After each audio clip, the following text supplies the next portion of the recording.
Baik, ikuti lafal sumpah sebagai ahli ya. Serentak. Ikuti. Bismillahirrahmanirrahim. Bismillahirrahmanirrahim. Demi Allah. Demi Allah. Saya bersumpah. Saya bersumpah. Sebagai ahli. Akan memberikan pendapat. Soal-soal yang dikemukakan.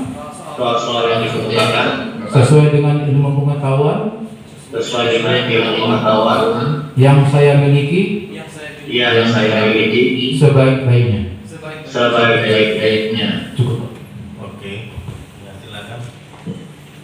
Ini gimana dari penggugat? Sekali periksa atau gimana? Ini ahli yang tanya fakta.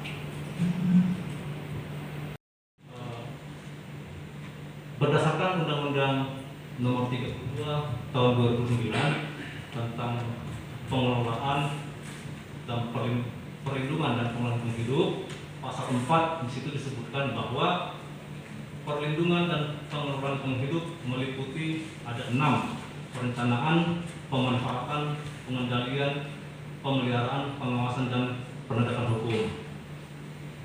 Tolong saudara jelaskan bagaimana konsep menurut pasal kami tentang perlindungan dan pengelolaan lingkungan hidup.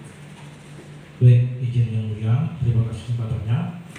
Pasal 4 itu merupakan kelanjutan dari ketentuan umum pasal 1, kemudian asas pasal 2, kemudian 4 tentang skema ataupun pola pengelolaan lingkungan hidup yang dilakukan oleh proses pembangunan. Jadi yang pertama itu ada perencanaan, yaitu sebuah kegiatan manusia atau pada hukum dia membuat perencanaan meliputi satu evaluasi awal terhadap pengelolaan lingkungan. Nah, dia akan menilai sejauh mana misalnya sebuah usaha migas lahannya apakah mencukupi, kemudian ketersediaan daya dukung terhadap permukaan tanah, nah, kemudian jarak penduduk dengan lokasi usaha, itu perencanaan. Nah, ada dua pola perencanaan. Yang pertama, apabila dia itu berdampak penting, dalam arti dampaknya bisa berdampak secara serius terhadap ekosistem, dia harus melakukan namanya AMDAL. Nah, kalau dia tidak berdampak serius, artinya dalam skala yang bisa diatasi, ya, itu bisa menggunakan dalam Undang-Undang 32 itu undang-undang mengatakan UKL dan UPL, upaya upaya pemantauan lingkungan. Perencanaannya karena disinilah akan terlihat bahwa sebuah kegiatan baik usaha hukum ataupun industri itu dia mempunyai komitmen terhadap lingkungan melalui perencanaan yang matang, komprehensif dan integral, sehingga bisa meminimalisir kerusakan lingkungan dan ataupun pelampasan baku lingkungan. Kemudian kedua, baru dia akan melakukan proses pemanfaatan, maksudnya yaitu dia melakukan usahanya itu bisa memanfaatkan setelah dikaji awal, ya, oleh awal dia memanfaatkan itu dalam arti memulai usahanya, mengelola, mengeksplorasi misalnya dalam migas, ya, atau dalam suatu HDI misalnya mengolah untuk mengolah hutannya untuk jadikan HTA atau HDI, HGU dan seterusnya. Dia mengolah. Baru kemudian ada namanya itu adalah pengendalian. Kalau ada sesuatu terjadi, pengendalian ini bisa dua: internal oleh perusahaan melalui audit internal, audit perusahaan akan auditnya sendiri, ya. Yang kedua, pengendalian melalui supervisi dari pemangku kepentingan. Nanti ada lagi namanya pengawasan, ya, itu oleh instansi seperti kalau kita dalam hal ini Migas, KHK, Kementerian SDM, itu pengawasan. Baru kalau sudah pengawasan dilakukan, terjadi lagi sesuatu yang signifikan dalam persoalan lingkungan, maka bergabung dengan hukum. Baru ada dalam Undang-Undang 32 itu, saya kemudian yang melihat sudah 3 kali di sini sidang Karhutla Safudin yang kemarin bebas ini, ya, hakim Sota, kemudian sidang yang lain ketiga. Jadi dalam lingkungan hidup ada 3 pendukung. Pertama yaitu sanksi administratif ini dilakukan oleh pemerintah pusat dan daerah. Daerah yaitu Gubernur Riau, Gubernur dan pejabat bupati atau wali kota. Yang kedua sanksi perdata, hukum perdata. penerapan hukum perdata seperti ini. Sidang ini sidang perdata. Oleh ketiga pidana lingkungan 3. Ini yang bisa diterapkan dalam konteks gakum yang poin terakhir dari pasal itu. Ya. Dari ketujuh hal tadi, dalam suatu industri aktivitas bisnis, misalnya di industri migas, minyak dan gas bumi, bagaimana pengelolaan lingkungan hidup ini diterapkan? Artinya, prinsip-prinsip mana yang harus dia laksanakan dikaitkan dengan ketentuan pasal 4 tadi. Jadi tentu ada kalau sudah dimanfaatkan dalam arti berjalan operasional dan migas, ini sektor atau yang lain, dia harus mematuhi kepatuhan, asas kepatuhan terhadap regulasi yang berlaku, terhadap perundangan yang berlaku. Ya, misalnya terjadi sesuatu limbah misalnya dumping, dia harus ikuti prosedur hukum yang berlaku. Dalam Undang-Undang 32 itu ada wajib bagi yang melakukan dumping limbah pasal 60 misalnya dia wajib pemulihan. Bukan itu adalah 4 cara pemulihan yang saya jelaskan. Jadi 4 cara pemulihannya. Kemudian apabila dia misalnya melanggar aturan lain, dia harus taat kepada hukum yang berlaku di negara kita Indonesia ini. Tadi sudah sebutkan ada perencanaan. Perencanaan ini apakah termasuk melaksanakan seluruh proses produksi sesuai dengan ketentuan yang berlaku, misalnya melengkapi perizinan dan juga mematuhi kaidah, misalnya bagaimana tentang kalau ada pencemaran dan bagaimana tentang pemulihan lingkungannya. Ya, begitu ya. Jadi jika telah nyata terjadi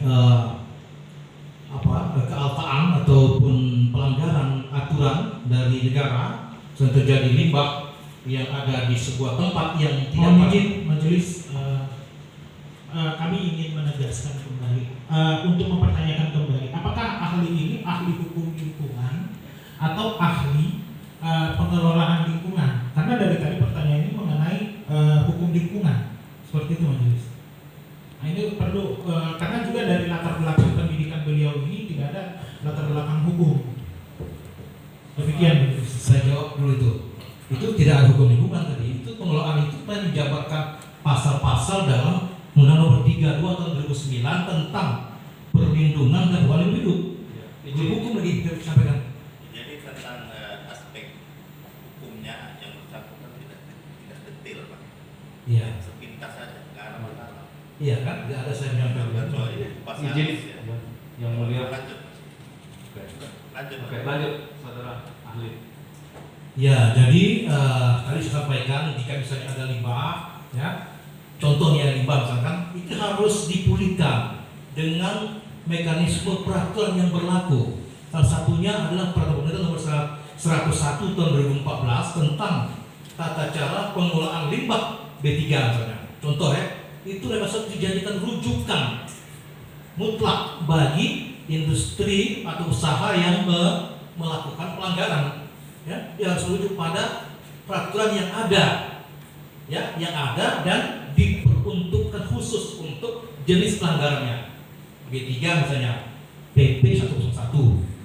Nah, tata cara pemulihannya ada diatur lagi. Mekanisme sampai final ada persyaratan teknis, administratif teknis, itu semuanya tidak ada keluar dari. Saya sampaikan ini semuanya adalah konsideran kalimat undang-undang, kalimat tentang Undang-Undang Nomor 32 tahun 2009 sebenarnya, dan beberapa tafsir yang tidak hukum sifatnya. Jadi ada persyaratan teknis, harus mengisi formulir, kemudian pengecekan oleh misalnya pada pasal 70 ke atas Undang-Undang 32 tahun 2009, pemerintah pusat, KHK ataupun pemerintah daerah Riau didasarkan bisa menunjuk PPRS, menunjuk pejabat pengawas lingkungan PPL untuk melakukan, bisa dia memasuki sebuah tempat, itu semua saya ingat, tempat melakukan pengecekan, kemudian mengambil sampel, ya, kemudian mengecek antara laporan administratif dari pihak industri dengan verifikasi lapangan, dicocokkan administrasinya, bisa melakukan validasi teknis, dan seterusnya sampai uji laboratorium itu dilakukan oleh teknis itu harus diikuti oleh industri yang telah telanjur melakukan pelanggaran. Saudara ahli, dalam pengelolaan lingkungan hidup itu, apakah juga termasuk bagaimana kita mengelola limbah? Apakah itu termasuk juga dalam pengelolaan lingkungan hidup? Jadi dalam industri migas, saya itu sama dengan industri banyak, dia harus punya sama dengan industri HPHTI dan seterusnya, ada semua SOP dalam teknologi pengolahan limbahnya, tempat penampungan limbah sementara, cara pengangkutan limbahnya, ya, kemudian SOP supaya dia tetap terukur dalam pengelolaan limbahnya, ya, sehingga terjadi keseimbangan 3 aspek dalam pembangunan berkelanjutan, yaitu profit perusahaan itu untuk investasi negara, untuk negara mendapatkan uang investasi, sosial masyarakat yang juga mendapatkan advantage keuntungannya, ya, dari bertetangga dengan perusahaan itu di tempatnya. Yang ketiga, lingkungan yang tetap terpelihara, fungsi lingkungannya, bukan lingkungannya. Dalam kalimat nomor 32 itu fungsi lingkungan maksudnya berfungsi daripada tanahnya berfungsi dengan baik, tumbuhannya berfungsi dengan baik, dan ekosistem secara berfungsi dengan baik, itu namanya fungsi lingkungan. Tiga ini harus seimbang berjalan. Nah, apabila itu tidak berjalan, maka negara dalam hal ini, ya, berkewajiban untuk melakukan 4 hal dalam Undang-Undang Nomor 32 itu, pasal 75 kalau salah saya, 75 atau 76. Pertama, memberikan sanksi administrasi. Kedua, paksaan pemerintah atau domsong. Yang ketiga adalah pencabutan izin sementara, ya, pencabutan izin parsial. Yang ketiga, yang keempat, pencabutan izin total. Bisa dilakukan pemerintah. Dan ini kita harus tegas karena ini saya sekedar menceritakan pengalaman saya di beberapa sidang di beberapa bulan negeri. Negara kita belum seutuhnya mau menerapkan itu sehingga terjadi kemerosotan yang begitu dahsyatnya di Indonesia ini yang menjadi kerisauan dunia global hari ini. Pencemaran dan segala macam pusat marah di Indonesia ini. Itu yang kita sayangkan. Ya. Tadi saudara sebutkan mengenai dumping, mungkin bisa jelaskan apa dumping ini sebenarnya dan bagaimana pengaruhnya bagi kelestarian lingkungan hidup.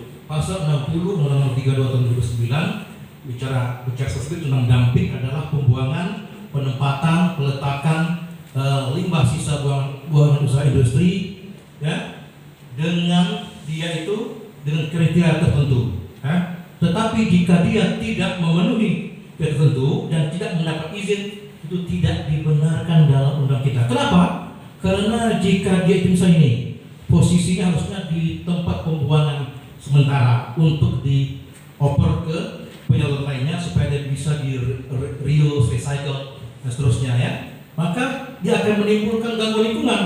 Misalnya dia tergeletak di sebuah tempat yang ada tanamannya, itu bisa mengganggu fungsi tanaman, bisa membuat suatu fungsi tata air terganggu misalnya, nah, bisa membuat pencemaran pada air permukaan dan seterusnya. Termasuk juga kepada manusia. Inilah tujuan nomor 32 ini, menjaga manusia, menjaga makhluk hidup lainnya supaya mereka berjalan selaras seimbang. Itu prinsip nomor 32 pasal 2 itu, keselarasian, keseimbangan, keharmonisan dan kelestarian serta keadilan untuk mutu generasi hari ini, ya, dan menjamin mutu hidup generasi yang akan datang. Jadi kalau hari ini kita melihat Indonesia, saya tidak lagi masuk ke perkara ini, saya mengamati di Indonesia ini misalnya terjadi kemerosotan lingkungan, berarti kita memberi beban sejarah akan terjadi ketidakbermutuan generasi akan datang akibat kerusakan lingkungan. Ini akan menjadi PR besar bagi negeri kita hari ini. Nah, karena itu dikeluarkan dari undang-undang ini sebelum nomor 27 tahun 2007 direvisi menjadi nomor 32 tahun 2009. Dimasukkan hal-hal yang penting lagi, misalnya adanya PPNS, penyidik PPNS diaktifkan, pasal 66 orang-orang yang memperjuangkan lingkungan tidak bisa dipidana maupun diperdata. Itu untuk memperkuat orang supaya melindungi lingkungan ini ketika dia mengelolakannya. Kenapa ini PPLH ini depannya perlindungan bukan pengelolaan dulu? Artinya apa? Kan sudah terjadi kemerosotan diri kita di Indonesia ini. Maka dia harus diletakkan di depan kata-katanya perlindungan baru pengelolaan. Nah, karena kerisauan dari termasuk para yang membuat Undang-Undang 32 ini menyadari terjadi ternyata walaupun sudah sedemikian ketatnya kita membuat regulasi untuk menyelamatkan ekosistem kita, ternyata masih lost kita lagi, nggak bisa kita mengendalikannya. Dibikin lagi Undang-Undang 32, dibikin kepada perlindungan supaya jangan kita ini menyisakan kepada generasi besok mutu kehidupan yang jelek, apalagi terkait keselamatan, kesehatan mereka. Kan pasal 1 Undang-Undang 32 itu haruslah manusia itu hak sipil untuk mendapatkan kehidupan yang baik dan sehat. Itu mutlak, di bawah diratifikasi semua konvensi Rio de Janeiro, UNDP dan seterusnya. Itu Indonesia juga meratifikasi, menanganinya. Dari Presiden Soeharto, Jokowi sampai terakhir Jokowi ini, SBY itu menangani. Kenapa? Kita memiliki kepekaan bersama sebagai bangsa-bangsa di dunia akan adanya pencemaran begitu hebatnya hari ini. Wah, itulah punya dasarnya. Ya. Tadi saudara kan menjelaskan bahwa pengawasan itu kan ada di pemerintah. Seperti pengawasan pemulihan itu kan ada pemerintah, elemen-elemen pemerintah, gubernur, bupati dan lain sebagainya. Dalam hal pengawasan itu, apakah boleh dari suatu organisasi kemasyarakatan atau dari lembaga-lembaga swadaya masyarakat, apakah boleh melakukan pengawasan terhadap pemulihan lingkungan hidup? Secara tekstual pasal 70 ya, bunyinya pengaduan boleh, pengawasan, pelaporan, ya, termasuk gugatan legal standing. Itu legal standing itu kan sebuah pola metode menggugat, tapi tak membolehkan masyarakat itu boleh masyarakat memperjuangkan haknya mereka terganggu, mereka tanahnya jadi terganggu, ya harus mau dilakukan. Iya mulia. Dan saya keberatan itu. Ahli sudah menerjemahkan, menginterpretasikan pasal yang bersebut. Ahli ini kan tidak benar. Ada ketentuan yang sudah mengatur soal pengawasan. Jadi keberatan kami kalau ahli memberikan penafsiran terhadap pasal tersebut. Terima kasih. Oke. Jadi ahli tadi menafsirkan, betul ya? Tidak Itu boleh secara dilihat eksplisit. secara tertulis ada dalam pasal 70 itu. Pengaduan, ada kata-kata pengaduan. Nah, masyarakat berpartisipasi aktif untuk membela haknya ada dalam itu semuanya. Kalau saya sedikit melebar, itu namanya ahli ngomong gitu. Bahkan hujahnya itu yang ditunggu membatalkan sebuah undang-undang. Itu bukan ahli namanya. Kalau dia hanya dikungkung oleh teks saja, itu bukan ahli namanya. Aku berpendapat profesor ini bukan ahli namanya. Dia harus mengabstraksi Jadi intelektual. memang gini Pak ya. Ya. Jadi kita kan harus bisa membedakan ahli dalam bidang pengelolaan lingkungan itu dari aspek pengelolaan dengan dari aspek hukumnya itu beda, pisah ya. Jadi saya bilang tadi boleh mengupas namanya pengelolaan lingkungan itu pasti ada derempet Pak. Iya betul. Derempet hukum itu wajar. Sama dengan ketika ahli perdata menerangkan pidana kulit-kulitnya, ya tidak ada masalah. Tapi ya inti daripada keterangan ahli itu nanti ujungnya di aspek pengelolaannya. Ya. Kecuali saya misalnya bicara saksi, bicara pidana sekian tahun, iya saya salah. Memang pengelolaan lingkungan hidup ini dari sisi hukum pasti ada keterkaitan, pasti ada. Itu nggak terpisah sama sekali, nyenggol-nyenggol ya. Iya. Tapi begini ya, ini pendapat itu. Pertanyaan dari pengguna, bisa instansi di luar, bupati, wali kota, gubernur gubernur, bahkan menteri menjadi pengawas. Ahli menjelaskan pasal 70 itu ada kata pengawas yang diterjemahkan bisa. Padahal soal pengawas diatur dalam nomor 32, bahkan dalam PP dan permennya diatur siapa yang Siapa yang dikatakan pengawas kan? Iya, yang begitu yang ini kan penafsiran. Ya. Ya. Jadi gini Pak ya, kalau ahli itu ya, ahli itu boleh berpendapat sepanjang regulasi tentang itu ya, regulasi tentang itu kabur Pak, ya, tidak disebutkan secara tegas ya, tidak disebutkan secara eksplisit jelas Pak, sehingga kita boleh menafsirkan sama dengan kamu ya, ahli hukum juga seperti itu. Jadi ketika undang-undang itu kabur kami ngasih pendapat. Ketika tidak ada diatur di undang-undang terjadi kekosongan hukum misalnya, kan gitu. Sementara permasalahan itu ada, aktual ada Pak di masyarakat. Tak ada kekosongan hukum. Ahli boleh berpendapat.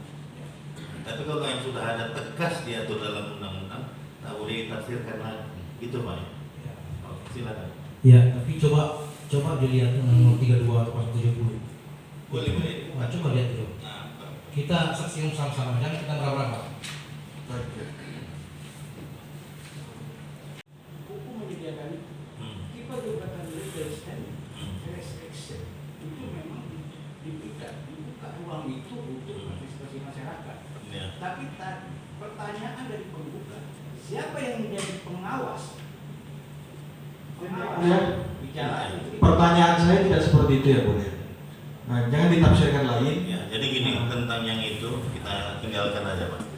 Ya, kita buat pertanyaan lain Pak. Kalau pertanyaan seperti itu Ya. dijawab dengan baik, kami berkata. Oke ya, jadi tidak ada masalah ya. Oke, silakan.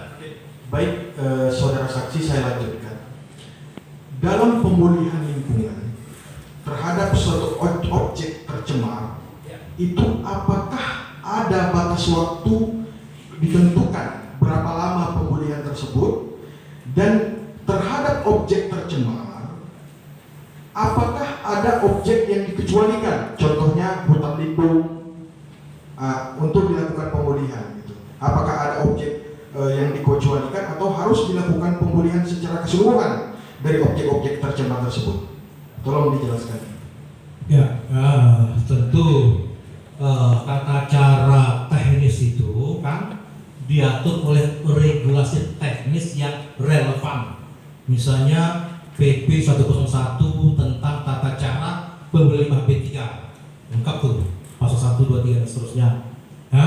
Kemudian minimal itu adalah secara pengolahan hidup, karena saya S2 saya itu adalah environmental science, S2 saya betul-betul fisika kimia itu harus aspek fisika kimia biologi itu tidak lagi dalam kadar mengganggu sebuah ekosistem lingkungan manusia maupun biotik maupun lainnya diminimalisir. Makanya ada teknik dengan kimia bioremediasi, dengan teknik zat-zat komponen lainnya, partikel lain untuk mengurangi kadar dia bisa merusak lingkungan. Kemudian saya membaca beberapa juknis tentang pemulihan itu ada, karena saya juga sering juga membantu KLHK di Jakarta, itu ada masanya 30 hari misalnya untuk satu misalnya pada tahap satu itu yaitu pemutusan dari sumber pencemaran. Misalnya masih ada nih terjadi pencemaran lagi, bukan yang lama, sekarang sudah berlangsung, itu diputuskan dengan cara apa? Diperbaiki. Misalnya teknologinya masih turun limbahnya, diperbaiki. Itu namanya memutuskan dari sumber pencemaran. Itu 30 hari misalnya, 30 hari. Kemudian jika dia bioremediasi ada ukurannya, jadi tidak plong bebas karena negara mengatur, karena ahli-ahli tersebut mengetahui reaksi ini jika masuk limbah ini bereaksi sekian hari, makanya deadline-nya sekian hari. Ada formulir yang akan diceklis oleh Dirjen Limbah di KLHK itu sebagai tim pengecek lapangan. Nah, sekian hari. Supaya apa? Supaya pengolahan ini betul-betul make sure, memastikan bahwa proses SOP itu berjalan lancar dia akan mengecek mulai dari tempat penampungan limbahnya safety, pengangkutan limbahnya safety, kemudian pemulihan di in situ lokasi itu sesuai dengan prosedur ilmu pengetahuan dan teknologi ya. Bisa dengan menggunakan kimia, biologi dan seterusnya dan punya skema penyelesaian yang tuntas. Tidak bisa misalnya sudah selesai dan tiba-tiba ada lagi, berarti kan tidak profesional ya, tidak profesional berarti tidak serius ya. Tidak bisa.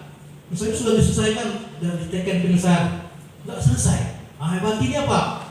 Maka disinilah Undang-Undang Nomor 32 itu memberi ruang clue bagi masyarakat untuk melakukan pengawasan juga. Karena kan ya namanya manusia lah, walaupun negara, walaupun digaji oleh pegawai rakyat itu juga bisa perfect. Itu harus ada orang juga menilai, terutama jika dia terjadi di lokasi yang ada masyarakat. Harusnya kan tadi beriring profit, keuntungan, devisa, pajak. Masyarakat itu dapat advantage, nilai keuntungan sosial, ada CSR bermacam. Itu kan tujuannya untuk menjadi good labor, tetangga yang baik, ya, memberi nilai tambah kepada masyarakat. Ketiga, lingkungan. Kalau masyarakat mengalami gangguan, maka masyarakat itu otomatis ada ruang untuk mengekspresikan dirinya, untuk memperjuangkan hak-haknya.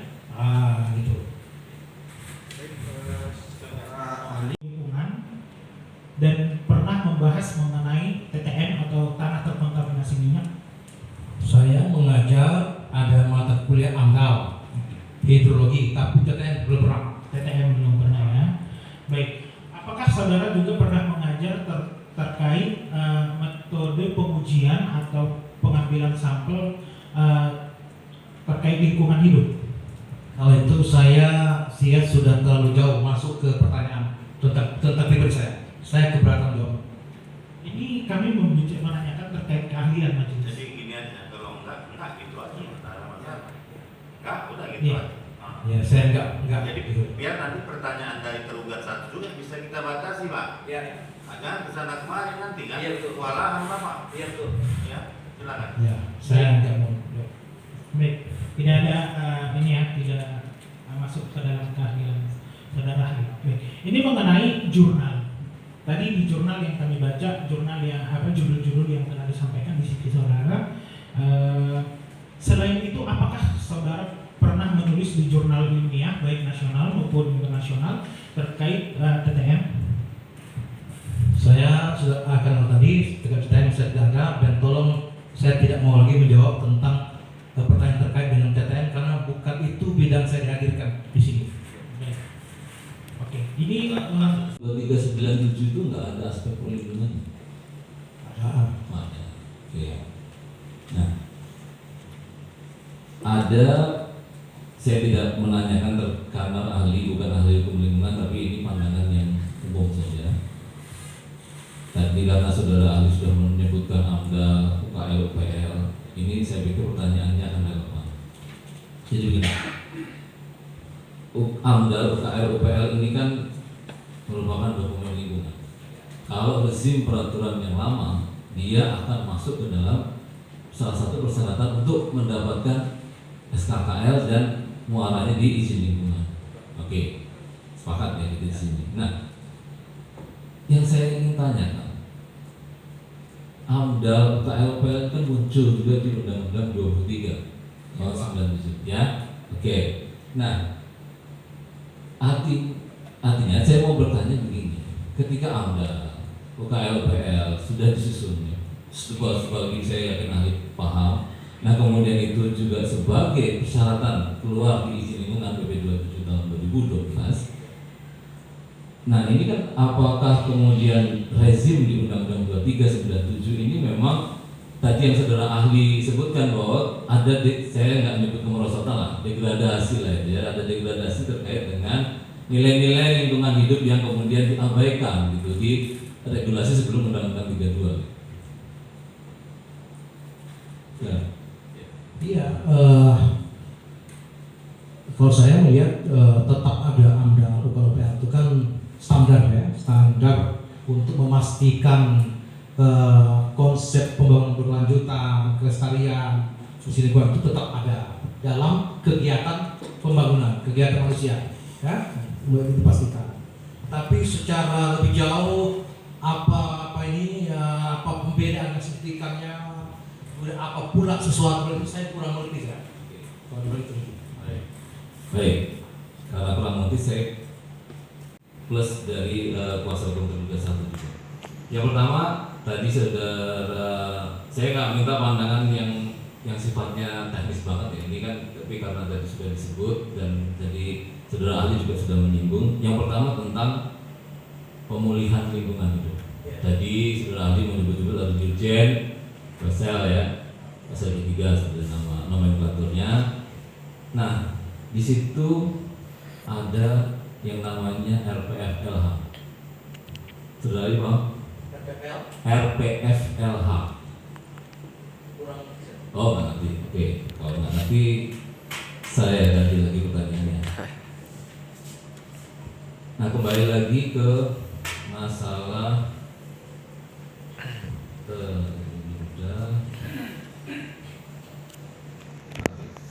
terkait dengan tadi saudara ahli menyebut apabila tidak dilaksanakan, pertanyaan dari kuasa hukum menggugat, apabila tidak dilaksanakan, siapa saja yang berhak untuk melakukan upaya hukum? Saudara ahli menjawab negara dan warga negara. Pertanyaan saya, apakah kembali terkait dengan konteks perlindungan dan pengelolaan lingkungan? Ini pada bagian mana dari dua, satunya kata perlindungan, satunya frasa pengelolaan lingkungan hidup ini? Pada bagian mana? Apakah di perlindungannya kah, atau di pengelolaannya kah, atau itu merupakan bagian dari perlindungan dan pengelolaan lingkungan hidupnya kah? Ya, jadi kalau sudah terjadi di masyarakat misalnya, siapakah yang berringan? Ya, kalau sudah terjadi peristiwa yang di luar ketentuan perundangan, ada pencemaran atau perusahaan lingkungan, ya keaktifan dari kedua belah pihak, baik negara maupun masyarakat yang masih dirugikan harus hadir tampil untuk menyuarakan hak-haknya mendapatkan kehidupan hidup yang bersih dan sehat. Nah, ketika bersama-sama, apakah kemudian ada perbedaan fungsi?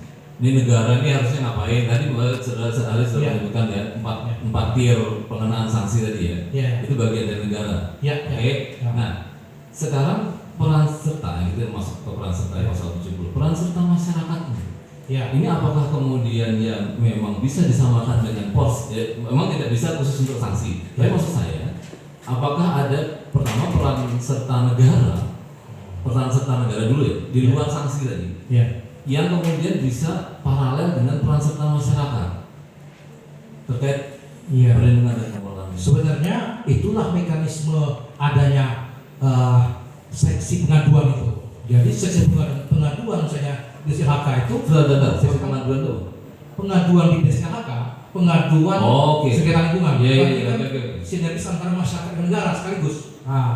Negara mengagregasi aspirasi masyarakat yang terganggu lingkungannya, memverifikasi, kemudian menyelesaikan sengketanya apakah secara di luar sidang ataupun litigasi, itu artinya keserentakan antara keduanya. Nanti bidang seksi pengaduan akan menawarkan kepada kedua pihak melalui mediasi, silakan apakah sudah cukup sampai ganti ruginya aja atau kalian mau lanjut karena ini ada unsur pidana, ada unsur yang merugikan yang belum tersalurkan melalui ganti rugi ekonomi misalnya. Itu artinya ada keserentakan antara negara dan rakyat. Oke. Ini azan maghrib kemudian yang mau ditanya masih ada. Maksudnya gini, kalau nggak banyak kan biar kita selesaikan saksi yang ini bisa pulang kan gitu. Oh baik. Satu lagi yang boleh. Kalau masih banyak kita tutup dulu. Satu lagi, baik. Satu lagi. Kaitannya dengan pengawasan yang dilakukan. Tadi nih pertanyaannya. Dalam pengawasan apakah LSM boleh melakukan? Ya boleh. Oke. Nah ini kaitannya dengan LSM ini kan lembaga swadaya masyarakat ya. NGO. Ya bahasa Indonesia aja. Karena ini kaitannya dengan peran serta masyarakat. Nah ini apa gitu? Masuknya di lini mana dari peran serta masyarakat? Kan tadi saudara Ali menyebutkan ini masyarakat. Ini kan pada kerusakan atau pencemaran yang terjadi yang menimpa dia.